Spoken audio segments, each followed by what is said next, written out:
सदगुरु मौला मुर्शिद कामिल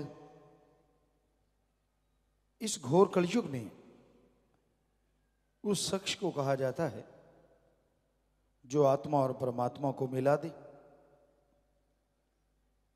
आत्मा सुमरण करे तो मालिक नूरी स्वरूप में उस रूप में आके दर्श दीदार देते। उसी का नाम गुरु मुर्शिद कामिल है। और मुरीद जो इंसानियत के लिए अल्लाह वाहिगुरु सदगुरु मौला के लिए मर मिटता है वो मुरीद कहलाता है। इस घोर कलयुग में रूहानियत के रास्ते पे चलना बहुत मुश्किल है, बड़ा ही मुश्किल है। बहुत सारी समस्याएं इंसान के रास्ते में आती हैं। काम वासना, क्रोध, लोभ, मोह, अहंकार, मन, माया, ये तो मुख्यतः वो हैं जो हर समय इंसान को चारों तरफ से जाल बुन के घेरे रखती हैं। आपने कभी मक्कड़ जाल देखा हो? मकड़ी अपना जाल बुनती है, इस तरह से बुनती है कि छोटा सा कीट पतंगा भी अगर उसे टच करता है तो निकल नहीं पाता, उसी में फंस जाता है और मकड़ी आके उसे निगल जाती है। उसी तरह इस कलयुग में काल ने ये सातों का ऐसा चक्रव्यूह रचा है, क्या मजाल कि इंसान इससे निकल सके। चक्रव्यूह को तोड़ने का एकमात्र उपाय गुरु पीर फकीर पे दृढ़ यकीन और बचनों पे अमल है। और गुरु पीर फकीर कहता है सुबह शाम राम का नाम जपो, परमार्थी सेवा करो। हम सिर की शर्त रख सकते हैं, कोई पीर फकीर की ये बात माने कि घंटा सुबह शाम कम से कम सुमन करे और व्यवहार का सच्चा बने, सेवा करे। मन तो क्या, काल भी बाढ़ बांका नहीं कर सकता। नाच न जाने आंगन टेढ़ा, नचना आउंदा नहीं दिरफिटे मुंह गोडियां दे। बचन नहीं मानता जब जीव, तो इस कलयुग में ये सातों निगलते देर नहीं लगाते। कभी काम वासना हावी है, इंसान को निगल जाती है, आत्मा बेचारी चुप रहती है और इंसान बहक जाता है। कभी क्रोध इतना ज्यादा आता है कि उसके सामने सब फीका पड़ जाता है। कभी आपको गुस्सा आया हो बहुत ज्यादा तो आप शीशे के सामने खड़े हो जाना, आप देखेंगे जल्लाद का रूप आपको नजर आएगा, राक्षस रूप आपको नजर आएगा। आपके खुद के अंदर जो शैतान रहता है वो बाहर निकला हुआ नजर आएगा। क्रोध में कुछ पता नहीं चलता, सही कर रहे हैं गलत कर रहे हैं, कोई डिसीजन ले लिया, किसी को पीटा, किसी को बुरा कहा, किसी को कुछ कहा। फिर है मोह ममता, हमने तो पक्का आजमा लिया। कोई कोई ऐसा होता है जो सदगुरु मौला अल्लाह वाहिगुरु राम का बन के रहता है, वरना मोह ममता में पड़ के लोग कौन सा गुरु और कौन सा भगवान और कैसा नाम और कैसी भक्ति पल में बुला देते हैं। कोई अच्छी बात नहीं लगती। जो गुरु पीर फकीर हमेशा के लिए अच्छा होता है, जब आदमी मोह ममता में पड़ जाता है वही पीर फकीर फीका लगने लग जाता है, वही भगवान भगवान नजर नहीं आता। तो ये है मोह ममता के तीर जो इंसान को छलनी कर देते हैं। कभी इंसान यकीन ही नहीं कर सकता कि उसका बच्चा उसको धोखा दे रहा है। उसको लगता है भगवान अल्लाह राम ही सब कुछ झूठ है, मैं और मेरा खून बिल्कुल सही है। इंसान को ये भी लगता है, वो कभी अपने बच्चों को कोई टीचर, कोई प्रिंसिपल, कोई वार्डन ये कह दे कि आपका बच्चा जी चोरी करता है, आपका बच्चा बुरा कर्म करता है, कभी नहीं मानेगा। नहीं, मेरा खून ऐसा नहीं हो सकता। और जितनी शय आप उसको देते जाएंगे, बड़ा होके वो भक्त नहीं शैतान ही बनेगा। फिर है लोभ लालच। लोभ है सर्व पाप का पाप। लोभ लालच आया नहीं, इंसान कुछ का कुछ बकते रहते हैं, कुछ का कुछ बोलते रहते हैं। लोभ लालच के लिए इंसान हर हद से गिर जाते हैं। और फिर है अहंकार।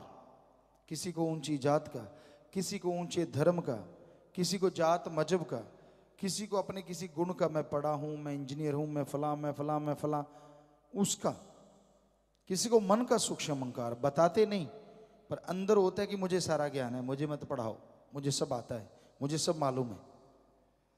सब मालूम हमने जब पढ़ते थे, आज भी कहते हैं, दुनिया का कोई भी क्षेत्र ऐसा नहीं होता जिसमें आदमी परिपूर्ण हो जाए। कोई म्यूजिक सीखता है, वो घमंड करे कि मुझे आता नहीं, गलत। इसमें बड़ी गहराइयां हैं। आदमी सीखता ही चला जाता है और सारी उम्र उस्ताद जो रहे दुनिया के, वो भी मानते रहे कि अभी भी मैं शिष्य हूं, उस्ताद तो लोग कहते हैं। सो कहने का मतलब, किसी भी चीज में परफेक्ट, यानी मैं सब जानता हूं, ये तो हो ही नहीं सकता। और रूहानियत में कोई ऐसे कहे तो बड़े बड़े संत, तुलसी जी कहते हैं, जो कोई कहे संत को चीना, तुलसी हाथ कान को दीना। मतलब ही नहीं है। तो अहंकार इंसान को मार देता है, बर्बादी का कारण है अहंकार। फिर है जी माया। माया के दो रूप, लोभ से जुड़ी हुई ये चीज, धन दौलत, जमीन जायदाद, हीरे मोती, रुपया पैसा, कितना कुछ होता है इसके पीछे।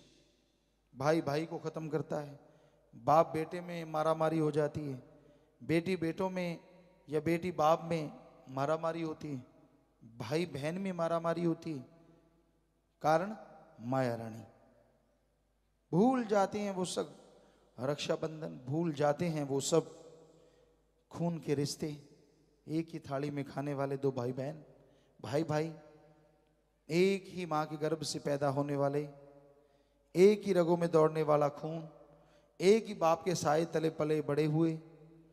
लेकिन जैसे माया रानी अपना खेल दिखाती है, तो एक दूसरे के लिए जो जान बारते थे, एक दूसरे की जान के प्यासे हो जाते हैं।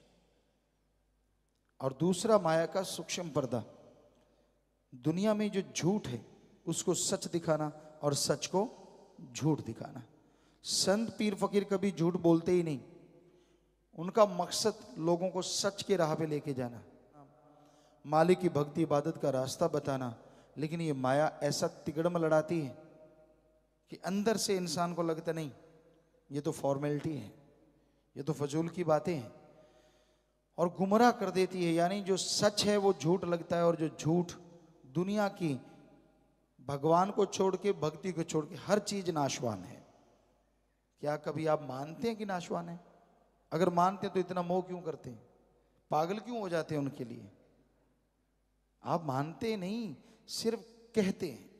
हाँ भाई, जो संतों ने, क्योंकि सारे धर्मों में ये लिखा है कि जो दिखता है सब नाशवान है, भगवान और उसकी भक्ति लासानी कभी खत्म नहीं होती, बाकी सब खत्म होने वाला है।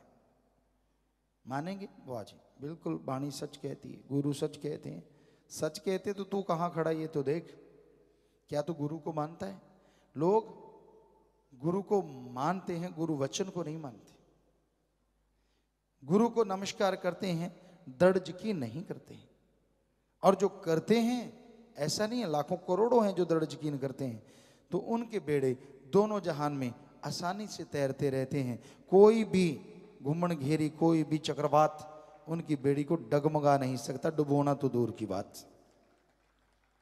पर ऐसा दृढ़ यकीन हमने देखा है, अजमाया, ऐसे लोगों को भी देखा जिनका बेहद दृढ़ यकीन, और ऐसे को भी देखा जो पारे की तरह पल में ऊपर पल में नीचे, पल में ऊपर पल में नीचे, सभी तरह के लोगों को देखा है। तो माया बहुत ही गहरी चाल चलती है। और फिर है मन। आज मन के ही मारे हैं ज्यादातर। आज दिमाग को अगर माइंड को मन कहा जाए तो गलत भी नहीं है, क्योंकि माइंड में आत्मा के विचार तो नाम मात्र रह जाते हैं। सारा दिन मन के ही खेला खेलते रहते हैं लोग, तरह तरह के विचार आते हैं, तरह तरह की सोच आती है। मन जालिम इंसान को गुमराह करता है। बुरे बुरे ख्याल देना, नेगेटिव थॉट्स, और उन बुरे विचारों में इंसान को सब्ज बाग दिखाना। मन कभी ये नहीं कहता कि तू दुखी होगा, तू परेशान होगा, तू ऐसा ना। आप जिस स्थिति में रह रहे हैं, मन उससे आपको गुमराह करेगा। घर गृहस्थ में अच्छा घर है, अच्छा परिवार है, बाल बच्चे हैं, मन फिर भी कहेगा नहीं कुछ और, कुछ और, ये कर ले, भक्ति कर रहे हो, सेवा करने लग गए और मालिक से बेहद प्यार करते हो, मन कहेगा तेरे बच्चे, उनको कौन संभालेगा, फला काम धंधा बर्बाद हो जाएगा, ये वो फला, पता नहीं क्या क्या बहाने। सो मन से लड़ो, और मन से लड़ने का एकमात्र उपाय सुमरन है। ये पलक पलक मन, और एक पलक जबकि आप कुछ और सोच रहे थे, अगली पलक झपकी जो कुछ सेकंड में झपकी जाती है नेचुरली, हर इंसान पलक झपकता है, तो वो पलक झपकने का जो टाइम है कुछ सेकंड, उसमें ही आप कुछ और सोच रहे होते हैं, और मन ऐसी हवा देता है, अगली पलक झपकते कहीं से कहीं ले जाता है। बड़ी जबरदस्त गति है इसकी। और बिगड़ा मन गुरु का न पीर का, जब मन बिगड़ने पे आ जाए फिर तोहमते, बुरे ख्याल, बुरे सोच दिलो दिमाग में चलते रहने, किसी का नहीं बनता फिर तो इंसान को बर्बादी की दहलीज पे ले जाके ही छोड़ता है, या यूं कहें बर्बादी की दलदल में फंसा के ही छोड़ता है। सो मन से लड़ो। तो इन सातों के चक्रव्यूह को तोड़ने के लिए सेवा और सुमन के अलावा दुनिया में और कोई तरीका है ही नहीं। अल्लाह वाहिगुरु मालिक का नाम जपो, और अपना पर स्वार्थ यानी जो आपका फर्ज है, जो आपका कर्तव्य है, वो करते रहो, लेकिन महीने में 4 दिन, 5 दिन, 7 दिन आप सेवा भी करो, तो मन को काबू कर सकते हो, तो मन कंट्रोल हो सकता है। अदरवाइज भाई ये मन बस पलक पलक मन, और इसका कोई पता नहीं, कोई भरोसा नहीं, कब इंसान को अंधे कुएं में डाल दे, यहां से कभी निकला ना जाए। तो इन 7 काल के चक्रव्यूह से बचने के लिए या बचाने के लिए संत पीर फकीर आते हैं, सत्संग लगाते हैं, सुनते हैं, अमल करते हैं। दृढ़ यकीनी जो होते हैं वो अपनी बेड़ी को मझधार से पार ले जाते हैं, वरना ये काल महाकाल का चक्रव्यूह इंसान को अपने में उलझा के दोनों जहां में बर्बाद करके